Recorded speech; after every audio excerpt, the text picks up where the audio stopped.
Thank you for joining us. Whether you're listening in the background, just relaxing, or settling in for the night, I'm very glad you're here. Tonight we're going back to the 2011 baseball season and to one of the grittiest championship runs the sport has seen in a very long time. Because some champions look overwhelming from the start, some teams spend the whole season feeling larger than everybody else, they pile up wins, they lead their division for months, they arrive in October looking exactly like what they are. The 2011 St. Louis Cardinals were not that kind of team. They were talented, certainly.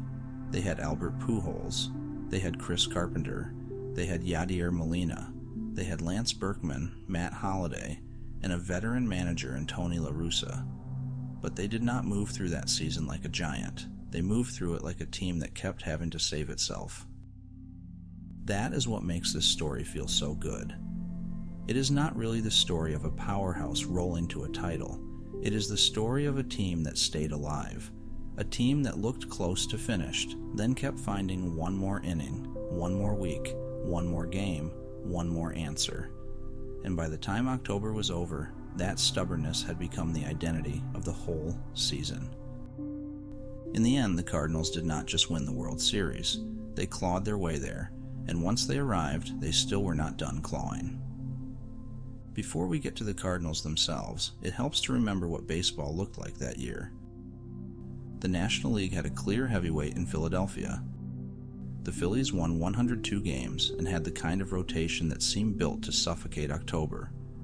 Roy Halladay, Cliff Lee, Cole Hamels, and Roy Oswalt gave them the look of a team that could simply pitch its way past almost anybody. Milwaukee won the NL Central and looked like the stronger club inside the Cardinals' own division. In the American League, Texas had made the World Series the year before and looked dangerous again. So if you were mapping out the cleanest postseason path before October began, St. Louis was not the easiest answer. And that matters. Because the Cardinals' championship run becomes more satisfying once you understand that they were not stepping into an empty field. They were stepping into a postseason full of teams that looked stronger, cleaner, or more convincing on paper. That is where the St. Louis story gets its shape. Again and again they had to beat teams that felt more secure than they did. And again they did. The regular season itself had a strange rhythm. At times the Cardinals looked dangerous.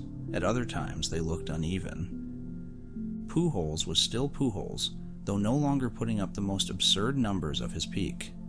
Berkman had a wonderful bounce-back season and gave the lineup maturity and weight. Matt Halladay remained important. Molina continued to be one of the most valuable catchers in the sport, doing all the quiet things that make a good team feel steadier than it looks. And then there was David Freese. At the beginning of the year, he did not yet feel like the central figure this story would become. He was a good player, a useful one, a St. Louis area native, which would matter more later. But he was not yet the face of anything. That is one of the pleasures of this story. The hero does not fully reveal himself until the games get biggest. On the mound, Chris Carpenter gave the Cardinals a certain tone.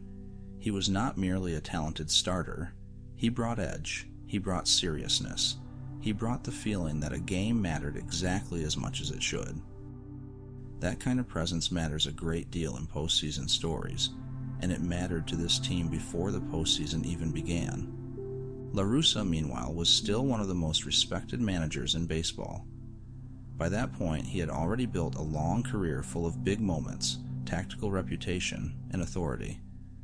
But even that part of the story had a slightly uncertain feel to it. The Cardinals were a proud organization. They had won before. They had names everybody knew. Yet 2011 did not begin as a season that seemed destined to become one of their most memorable titles. It looked more like a season that might be solid, maybe very good, but not necessarily historic. And then, by late summer, it looked as though it might simply slip away. That is the first essential turn in the whole story. On September 1st, the Cardinals were 8.5 games behind Atlanta in the National League wildcard race. That is a real gap. Not impossible, but real enough that a season can start to feel like it is closing. When a team is that far back that late, the question is no longer just whether it can play well. It also needs help. It needs the team ahead of it to stumble. It needs each good day to keep meaning something. It needs the pressure not to crack it. And St. Louis, somehow, kept meeting those conditions. This is where the spirit of that team becomes easiest to understand. They did not give in to the standings. They did not act like the season was already decided. They just kept winning. Little by little, day by day, they stayed close enough that the possibility never fully disappeared. And then Atlanta began to fall apart. That is always part of stories like this. One team must surge, and another must open the door. The Cardinals took advantage of that opening with complete urgency. They went 18-8 in September. Over their final 32 games, they went 23-9. That is not the work of a team casually drifting toward the postseason. That is the work of a team that understood it had no room left. Every game began to feel more serious, and still, they kept responding. What makes that push so important is that it gave the entire championship run its emotional logic. The Cardinals did not suddenly become gritty in the playoffs. They were already living that way in September. By the time October began, they had already been playing elimination-style baseball for weeks. That can harden a team. It can also exhaust one. For St. Louis, it seemed to sharpen them. They finished 90-72. Not a giant win total by championship standards. Not the kind of record that usually scares the whole league. But it was enough. And that word matters in this story. Enough. Enough to get in. Enough to keep the season moving. Enough to begin giving the whole year a new shape. The final day of the regular season gave that comeback the ending it deserved. St. Louis went to Houston and did its part cleanly, beating the Astros 8-0. There was no late drama in that game from the Cardinals' side. No ninth-inning rescue. No miracle swing. Just a team that knew what it needed to do and did it. But the Cardinals still needed Atlanta to lose. And in Atlanta, the Braves and Phillies went deep into extra innings. For St. Louis, that meant waiting. The Cardinals had finished their work, but the season was not officially theirs yet. Then the Braves lost 4-3 in 13 innings, and suddenly, the long September chase was complete. The Cardinals had not just made the postseason, they had taken a spot that had seemed almost gone. That final day matters because it gives the rest of the story a feeling of borrowed time. From that point forward, everything the Cardinals did felt like something they had almost not been allowed to do at all. Once the Cardinals made the postseason, their first opponent was Philadelphia. And if St. Louis was the gritty survivor of the National League field, the Phillies looked like the mountain standing over everybody else. They had won 102 games. They had the best record in baseball. They had star power and dominance, and the sort of calm superiority that comes with a season like that. More than anything, they had pitching. It is hard to overstate how intimidating the Phillies' rotation looked entering that series. A team can talk itself into a lot in October. It is harder to talk yourself into facing Halladay, Lee, Hamels, and Oswalt. So right away, the Cardinals were back in a familiar place. They were not the clean favorite. They were the team that had to keep proving it belonged. The series itself fit them. It was tight, it was tense, and it never gave St. Louis a comfortable path for very long. Game 1 actually began with the Cardinals jumping ahead against Halladay. For a moment, it looked like they might shock Philadelphia right away. But the Phillies' offense eventually broke the game open, and St. Louis lost 11-6. That was a reminder of how dangerous Philadelphia could be. The Cardinals were not going to get anything easy. In Game 2, they fell behind again. Carpenter started on the short rest and got hit early. The Phillies led 4-0, and with Cliff Lee on the mound, that kind of deficit could have felt enormous. But St. Louis came back. The Cardinals chipped away, kept the game from getting away, and eventually won 5-4. That was one of the early signs that this October was going to keep asking the same question. Could St. Louis survive being pushed toward the edge? Again and again, the answer kept turning out to be yes. Game 3 went back to Philadelphia. Cole Hamels gave the Phillies a strong start, and the Cardinals lost 3-2. That put St. Louis behind in the series and close to elimination again. So Game 4 at Busch Stadium became another survival game, and that one had a little bit of everything. Philadelphia scored first, the crowd had reason to feel nervous, but the Cardinals answered, and David Freese delivered one of the biggest swings of the night with a 2-run double. There was even the odd little rally squirrel moment that became part of the folklore of that postseason, a strange and lighthearted detail inside a series that otherwise felt very serious. St. Louis won 5-3. The series was tied, and everything went back to Philadelphia for Game 5. That is where the series turned into one of the defining moments of the entire run. Game 5 was Carpenter against Halladay, 2 aces, 1 game, no room left. That by itself is already enough to build drama. But then, the actual game somehow lived up to it. The Cardinals scored in the first inning. Rafael Furcal led off with a triple, and Skip Shoemaker brought him home. That was it. Just 1 run. 1 run in the first inning of a winner-take-all game. From there, the whole night became about whether Carpenter could make that single run stand up. And he did. Halladay was excellent too, which made the game feel even tighter. Every base runner mattered. Every ball in play seemed to carry a little extra weight. Every inning felt like the Cardinals were trying to protect something almost too small to survive. But Carpenter kept the Phillies off the board. He threw a complete game shutout, allowed only 3 hits, and did not walk anyone. The game ended 1-0. For the Cardinals, that win said something powerful. It said they could survive at the narrowest possible margin. They did not need a flood of offense. They did not need everything to click. They needed 1 run, 1 brilliant start, and a team willing to hold its nerve all night.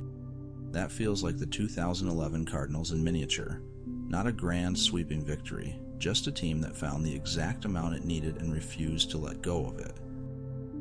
Once they were past Philadelphia, the whole postseason felt different. Not easier, but different. Now the Cardinals no longer looked like a desperate team sneaking through the back door. Now they looked dangerous. The National League Championship Series brought Milwaukee, a division rival and another strong club. Because the teams knew each other well, this series had a different texture from the Phillies series. There was more familiarity in it, a little more offense, a little more movement. The games felt less like a locked room and more like a struggle between 2 teams that knew where the other could be hurt. The Brewers had won the division, and they had the feel of a team with its own confidence and its own moment. Prince Fielder and Ryan Braun gave Milwaukee serious force in the middle of the lineup. The Brewers were not an easy next step after Philadelphia. They were another reminder that the Cardinals had not reached October through some gentle route. Game 1 went to Milwaukee, the Brewers won 9-6, and right away the series looked like it might become loud and messy. That was a sharp change from the 1-0 silence of Carpenter and Halladay. Now the Cardinals were in a series where runs could come quickly and where a lead could feel less secure. Then St. Louis answered in Game 2, and this was one of those games where the offense seemed to exhale all at once. The Cardinals won 12-3. Albert Pujols drove in 5 runs. He homered, doubled again and again, and reminded everyone that even if this Cardinals run was becoming a story about grit, the team still had one of the greatest hitters of the era in its lineup. That mattered, because heart and resilience are easier to see when the games get tight, but you still need enough talent to turn that resilience into runs. The Cardinals had that. Game 3 moved to St. Louis, and the Cardinals won again, 4-3. This was the kind of score that fit them well. Close enough to require nerve, open enough to show their offense could still create something. Then Milwaukee evened the series with a 4-2 win in Game 4. So once again, the Cardinals were not being handed a clean path. They had to keep resetting themselves. Game 5 was where St. Louis took control. The Cardinals won 7-1, and that victory put them 1 win from the World Series. By then, David Freese was no longer just a useful player having a nice postseason. He was becoming one of the faces of the whole run. He was extraordinary in the NLCS, and with every big hit, he seemed to become more deeply attached to the emotional shape of the season. Every title run seems to need one player whose timing becomes almost magical. For St. Louis, that player was Freese. Game 6 in Milwaukee brought the series to its close, and it did not arrive quietly. The Cardinals scored 4 runs in the first inning. Freese hit a 3-run homer, and just like that, St. Louis had put a hand on the game before Milwaukee had even settled into it.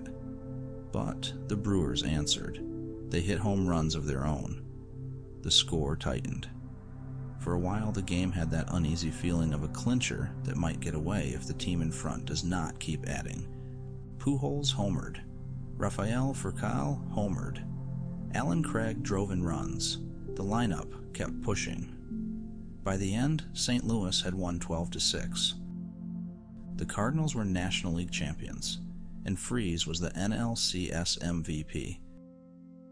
The hometown player who had begun the postseason as one piece of a broader team had now become a central figure in the story, and the story was not done with him, not even close. That belief would be tested one more time. In the World Series, the opponent was Texas. The Rangers had been here the year before and had not finished the job.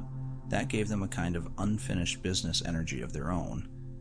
They also looked dangerous in a different way from the Phillies. Philadelphia's strength had felt cold and imposing. Texas felt more explosive, more open, more capable of suddenly taking over a game. So once again, the Cardinals entered a series against a team that could reasonably be seen as the stronger or more threatening side. That pattern had not changed. And once again, St. Louis did not care. The World Series opened in St. Louis. The Cardinals won Game 1 by a score of 3-2. It was not a loud win, but it fit them well. Close game, late pressure, enough hitting, enough pitching, enough poise to take the first step. Texas answered in Game 2, winning 2-1 and evening the series. That game mattered because it reminded everyone that the Rangers were not simply the final opponent in a Cardinals fairy tale. They were a real team still chasing their own first championship, and they were strong enough to make St. Louis pay for small openings. Then came Game 3 in Texas, which gave the series its first unforgettable star explosion. Albert Pujols hit 3 home runs. He drove in 6 runs. He had 5 hits. That kind of performance instantly changes the atmosphere of a World Series. Pujols was already one of the greatest hitters in the sport, but postseason stories often need one giant signature game from their biggest name, and that was his. It reminded everyone that, for all the grittier aspects of the Cardinals' identity, this roster still had a true baseball giant in the middle of it. For one night, the whole series seemed to belong to Pujols. The Cardinals won 16-7, and after a game like that, it would have been easy to imagine St. Louis taking over. But Texas did not let that happen. The Rangers won Game 4, 4-0. Then they won Game 5, 4-2. That Game 5 loss put St. Louis in a very different position. The Cardinals had gone from the explosion of Pujols' 3-homer night to facing elimination. Now the series was coming back to St. Louis, but Texas needed only one win. That is the setting for Game 6. The Cardinals were home, the crowd was ready. The story was full of all the September and October momentum that had carried them this far. And still, the Rangers were the team one win from the title. Game 6 is the emotional center of the whole 2011 Cardinals story. If there is one section of the episode to really let breathe, it is this one, because the game contains the entire identity of that team in concentrated form. Mistakes, pressure, late deficits, a season on the brink, and a refusal to be finished. The game did not begin like a masterpiece. That is part of what makes it so fascinating. It was messy. It kept tilting back and forth. Texas scored in the first. Lance Berkman answered with a 2-run homer in the bottom half. The Rangers tied it in the second. Then the game kept picking up strange little flaws and nervous moments. There were errors, there were missed chances. There were plays that, if St. Louis had lost, would have been remembered very differently. That is one of the strange truths of a game like this. When a team wins, the mistakes become texture. When it loses, they become scars. In the fourth, Texas went back in front. St. Louis tied it again. Then Texas pushed ahead. In the 7th, the Rangers seemed to land their biggest blow. Adrian Beltre homered. Nelson Cruz homered. Ian Kinsler added another run. Texas led 7-4. The Rangers were 9 outs from a championship. For most teams, that might have been the beginning of the end. For the Cardinals, it was just the next edge of the cliff. St. Louis got 1 run back in the 8th on a home run by Alan Craig. That made it 7-5. Still behind, still running out of time. Then came the 9th. Neftali Feliz was on the mound for Texas. The Rangers were 3 outs from their first World Series title. Ryan Theriot struck out. Albert Pujols doubled. Lance Berkman walked. Alan Craig struck out. And then David Freese came to the plate with 2 outs. 2 men on, St. Louis trailing by 2, and the season down to its final strike. That phrase appears all through sports, but in baseball it has a special finality. 1 strike means the whole season can disappear on the next pitch. 1 swing too late, 1 foul tip, 1 ground ball, and it is over. Freese drove the ball to right field. Nelson Cruz went back toward the wall. For a moment the ball seemed to hang between ending and continuing. Then it got past him. Pujols scored. Berkman scored. Freese reached third. The game was tied. The building erupted. The season continued. And a game that already felt huge suddenly became something stranger. It now had the unstable, breathless feeling of a story refusing to land where it is supposed to land. But even that was not enough to settle it. Texas scored again in the top of the 10th, and it was not just any run. Josh Hamilton, playing through injury and carrying so much of the Rangers' own story, hit a 2-run home run. Texas led 9-7. Again, the Rangers were close. Again, the Cardinals were almost out. Again, the season moved to the edge. In the bottom of the 10th, St. Louis somehow built another chance. Daniel Descalso singled. John Jay singled. Kyle Loos, a pitcher forced into a bunting spot because the Cardinals were running out of bench options, managed to move the runners over. Ryan Theriot grounded out, bringing in 1 run. That made it 9-8. Then Pujols was intentionally walked, and Lance Berkman came up once again. Texas got within 1 strike of a championship.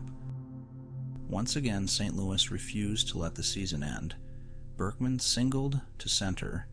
The game was tied again. At that point, Game 6 had crossed out of normal postseason tension and into something else. The Cardinals were no longer simply staying alive. They were almost dragging the season back by force. That is part of what makes Game 6 so unforgettable. A lot of classic games are classics because they are close. This one is a classic because it kept moving right to the edge of ending and then refusing to end. Then came the bottom of the 11th.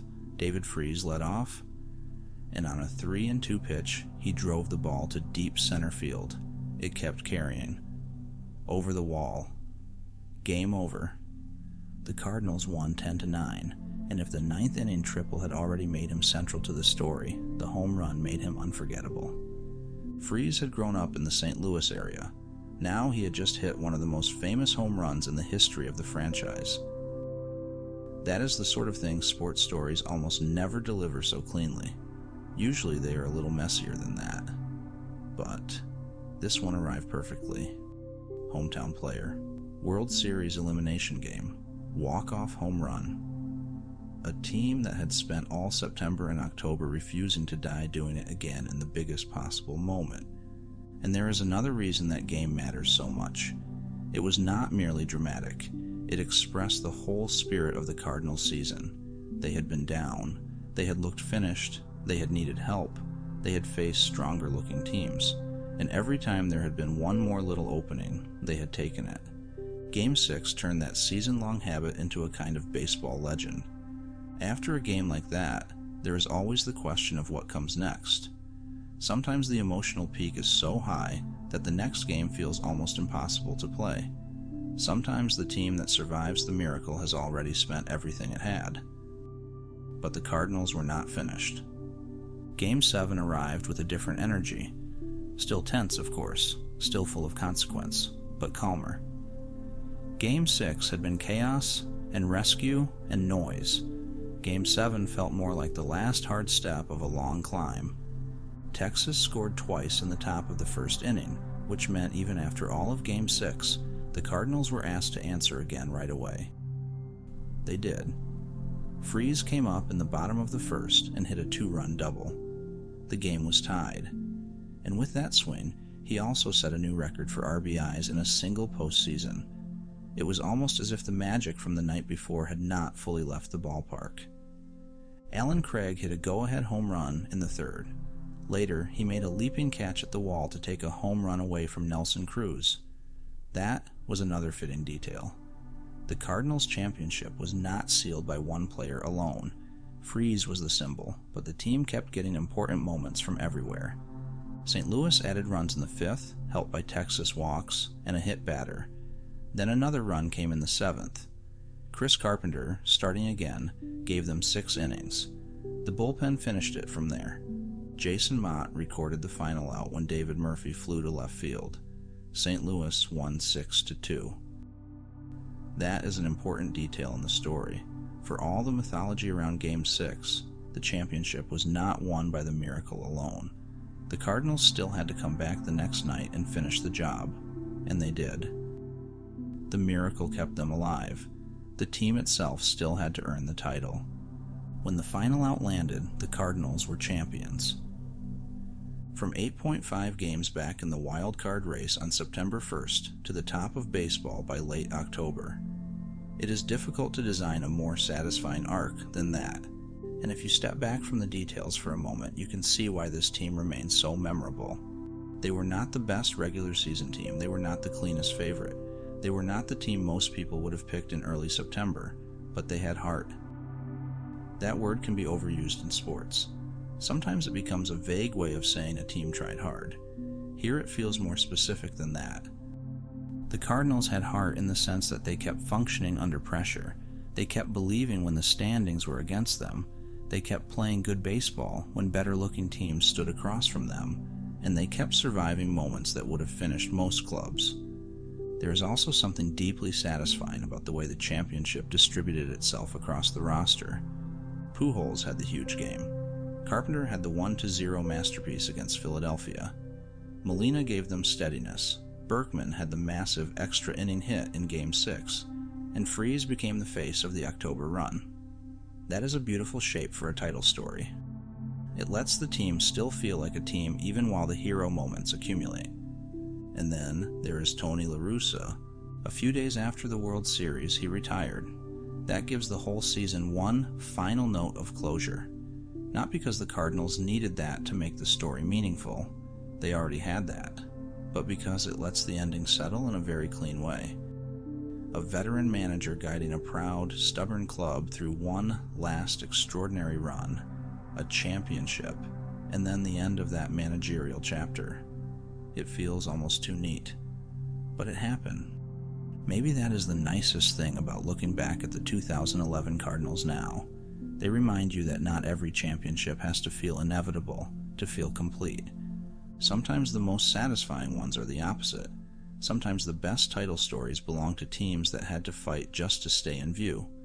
Teams that were never really safe. Teams that carried flaws with them, teams that kept getting to the edge and then finding a way back. The Cardinals were that kind of champion.